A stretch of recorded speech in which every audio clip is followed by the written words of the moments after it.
Di encama şeran de mêr xwe li meydanên şer didîtin û ji jinan re piraniya berpirsariya karên hundir û derveyên malbatê ma. Bi vê rengê jinan hem karûbarên hundir hem jî karên derveyên malbatê bi rêve dibirin.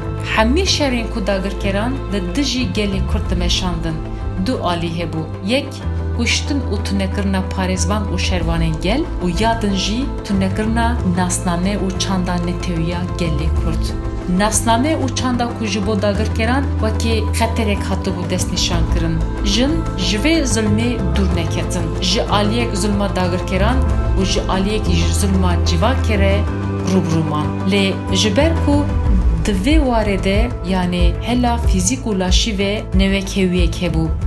Zilam hela fîzîkî de xwe ji jinan bilindtir didîtin û heya rateyekî jî ev rewş jina marjinal dikir. Tevê vêyekî jî jina Kurd asteng derbas dikirin û daketin nav xebat û vê xebatî bi dest xwe vegirtin.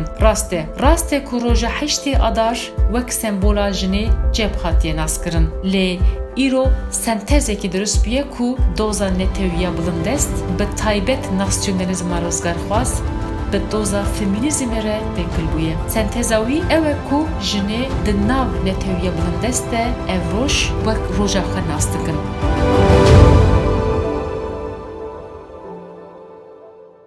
هەشتی ئازار تەنها ڕۆژێکی ژنان نییە، بەڵکو ڕۆژێکی جیهانیە بۆ مافی گشت ژنان.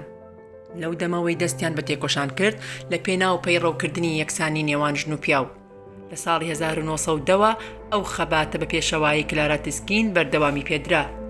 هەتاکو لە هەشتی ئازاری 1970ەوە وەرچەرخانێکی مێژووی لەو خەباتە داهاتە پێش و دواتر لە پاش ساڵی 1945 بە فەرمی کرا بە ڕۆژێکی جیهانی بۆ مافی ژن. ژنی کوردیش لەو تێکۆشانە بێبەش نییە. بۆ هەموو جیهان سەلماندی کە تێکۆشەرە جەنگاوەرە، بەڵام ئەو ژنەشە کە ئەمڕۆ فێرینەوەکان دەکات لە کوێوە دیسان تیشک بخەنە سەر ئەو خەباتەیان. هانیان دەدات ئەمڕۆ و سبەی بە جۆرێکی تر لە پێناو سەرجەمی یەکسانی مرۆڤ بەردەوامی بەو ڕەوتەیان بدەن.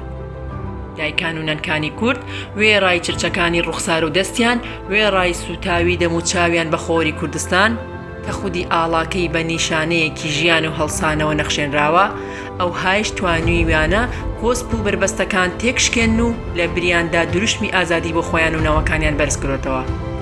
ئەو ژنە مامۆستایانەی نەوەکان فێر دەکەن چۆن بە زمانی دایک قسە بکەن، هەروەها هێزیان دەدەنێ نەترسن لەوەی کە ژنن.